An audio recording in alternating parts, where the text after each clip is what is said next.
ಯುದ್ಧ ಅಣಕು ಪ್ರದರ್ಶನದ ಬಗ್ಗೆ ಕೇಂದ್ರ ಗೃಹ ಸಚಿವಾಲಯ ಇವತ್ತು ಸಭೆಯನ್ನು ನಡೆಸಿದೆ.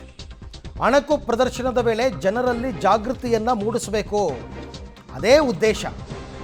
ಬಹುದೂರಕ್ಕೆ ಕೇಳುವಂತೆ ಸೈರನ್ ಮೊಳಗಬೇಕು, ಮನೆಗಳಲ್ಲಿ ಟಾರ್ಚ್ ಕ್ಯಾಂಡಲ್ ಇರಿಸಿಕೊಳ್ಳುವಂತೆ ಹೇಳಬೇಕು. ಮಾರ್ಗಸೂಚಿಯನ್ನು ಬಿಡುಗಡೆ ಮಾಡಲಿದೆ ಕೇಂದ್ರ ಗೃಹ ಸಚಿವಾಲಯ. ಅದು ಕೂಡ ಆಗುತ್ತೆ. ಅಂದರೆ ನೀವು ಜನರು ಲೈಟ್ ಎಲ್ಲ ಆಫ್ ಆಗುತ್ತಲ್ಲ ನೈಟ್, ಆಗ ನೀವು ಟಾರ್ಚು ಮತ್ತು ಕ್ಯಾಂಡಲ್ ಇದನ್ನೇನಾದರೂ ಇಟ್ಕೊಳ್ಳಿ. ಯುದ್ಧದ ಸಂದರ್ಭದಲ್ಲೂ ಹೀಗೆ ಮಾಡಬೇಕು. ಎನಿ ಟೈಮ್ ನಿಮಗೆ ಪವರ್ ಕಟ್ ಆಗ್ಬೋದು, ಅಥವಾ ನಿಮ್ಮಲ್ಲಿ UPS ಇದ್ದರೆ ನೀವೇ ಆಫ್ ಮಾಡಬೇಕಾಗಿ ಬರ್ಬೋದು. ಹಾಗಾಗಿ ನೀವೇನು ಮಾಡಬೇಕು, ಕ್ಯಾಂಡಲ್ ಮತ್ತು ಟಾರ್ಚನ್ನು ಇಟ್ಕೊಳ್ಳೋದು ಒಳ್ಳೆಯದು. ಆ ಸೈರನ್ ಕೇಳಿದಾಗ ಹೆಂಗೆ ರಿಯಾಕ್ಟ್ ಮಾಡಬೇಕು, ಇದೆಲ್ಲದಕ್ಕೆ ಸಂಬಂಧಪಟ್ಟಂತೆ ಮಾರ್ಗಸೂಚಿಯನ್ನು ಕೇಂದ್ರ ಗೃಹ ಸಚಿವಾಲಯ ಬಿಡುಗಡೆ ಮಾಡುತ್ತೆ.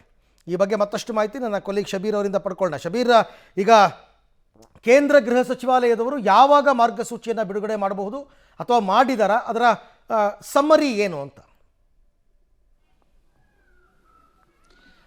ಅರವಿಂದ್, ಇನ್ನಷ್ಟೇ ಮಾರ್ಗಸೂಚಿ ಪ್ರಕಟ ಆಗಬೇಕಾಗಿರುವಂಥದ್ದು. ಸಿವಿಲ್ ಡಿಫೆನ್ಸ್ ಮುಖ್ಯಸ್ಥರ ಜೊತೆಗೆ ಈಗ ಕೇಂದ್ರ ಗೃಹ ಇಲಾಖೆಯ ಅಧಿಕಾರಿಗಳು ಮಾತುಕತೆಯನ್ನು ಕೂಡ ನಡೆಸಿರುವಂಥದ್ದು, ಸಭೆಯನ್ನು ನಡೆಸಿದ್ದಾರೆ. ನಾಳೆ ಮಾಕ್ ಡ್ರಿಲ್ ಹೇಗಿರಬೇಕು ಅನ್ನೋದಕ್ಕೆ ಸಂಬಂಧಪಟ್ಟಂತೆ ಒಂದಿಷ್ಟು ನಿರ್ದೇಶನಗಳನ್ನು ಕೂಡ ಕೊಟ್ಟಿದ್ದಾರೆ.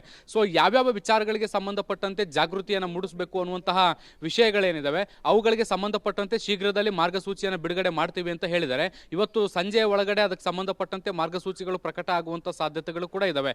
ಈಗ ನೀವು ಹೇಳಿದಾಗ ಮನೆಯಲ್ಲಿ ಅಗತ್ಯವಾಗಿ ಇರಬೇಕಾಗಿರುವಂಥ ವಸ್ತುಗಳು ಯಾವುವು, ಮತ್ತು ಯಾವ ರೀತಿಯಾಗಿ ರಿಯಾಕ್ಟ್ ಮಾಡಬೇಕು, ಮತ್ತು ಈ ರೀತಿಯಾದಂಥ ಸೈರನ್ಗಳು ಬಂದಂಥ ಸಂದರ್ಭದಲ್ಲಿ ಹೇಗೆ ರಕ್ಷಣೆ ಮಾಡ್ಕೊಳ್ಬೇಕು, ಇದಕ್ಕೆ ಸಂಬಂಧಪಟ್ಟಂತೆ ಒಂದಿಷ್ಟು ಮಾರ್ಗಸೂಚಿಗಳ ಪಟ್ಟಿಯನ್ನು ಕೂಡ ಈಗ ಸಿದ್ಧತೆಯನ್ನು ಮಾಡ್ಕೊಳ್ತಾ ಇರುವಂಥದ್ದು. ಸಂಜೆಯ ವೇಳೆಗೆ ಅದು ಕೂಡ ಬಿಡುಗಡೆ ಆಗುತ್ತೆ. ಆ ಒಂದು ಮಾರ್ಗಸೂಚಿಯನ್ನು ಇಟ್ಕೊಂಡು ನಾಳೆಯ ಮಾಕ್ ಡ್ರಿಲ್ನಲ್ಲಿ ಜನರಿಗೆ ಜಾಗೃತಿ ಮೂಡಿಸುವಂಥ ಕಾರ್ಯಗಳು ಕೂಡ ಆಗುತ್ತೆ. ಈ ಮೂಲಕ ವೈಲ್ಡ್ ಆಗಿ ಇಂತಹ ಎಂಥದ್ದೇ ಸನ್ನಿವೇಶಗಳು ಕೂಡ ಬಂದರೂ ತಮ್ಮನ್ನು ತಾವು ರಕ್ಷಿಸೋದರ ಜೊತೆಗೆ ಸುತ್ತಮುತ್ತಲಿನ ಜನರ ರಕ್ಷಣೆಗೂ ಕೂಡ ಮುಂದಾಗುವಂತೆ ಒಂದಿಷ್ಟು ತಯಾರಿಗಳನ್ನು ಕೂಡ ಈಗ ಸರ್ಕಾರ ಮಾಡಿಕೊಳ್ಳುವಂಥ ನಿಟ್ಟಿನಲ್ಲಿ ಪ್ರಯತ್ನಗಳನ್ನ ಮಾಡ್ತಾ ಇದೆ. ಅರವಿಂದ್, ರೈಟ್.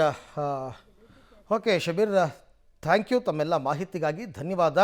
ಇದರ ಬಗ್ಗೆ ಇದು ಸಮಾಜದ ಕಟ್ಟಕಡೆಯ ಗ್ರಾಮಕ್ಕೂ ಈ ಮಾಹಿತಿ ತಲುಪಬೇಕು.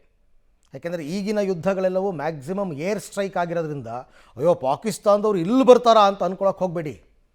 ಯಾವುದೇ ಪ್ರದೇಶವನ್ನು ಕೂತಲ್ಲಿಂದಲೇ ಉಡಾಯಿಸ್ಬೋದು. ಹಾಗಾಗಿ ಪ್ರತಿಯೊಬ್ಬರಿಗೂ ಈ ಮಾಹಿತಿ ಗೊತ್ತಾಗಬೇಕು.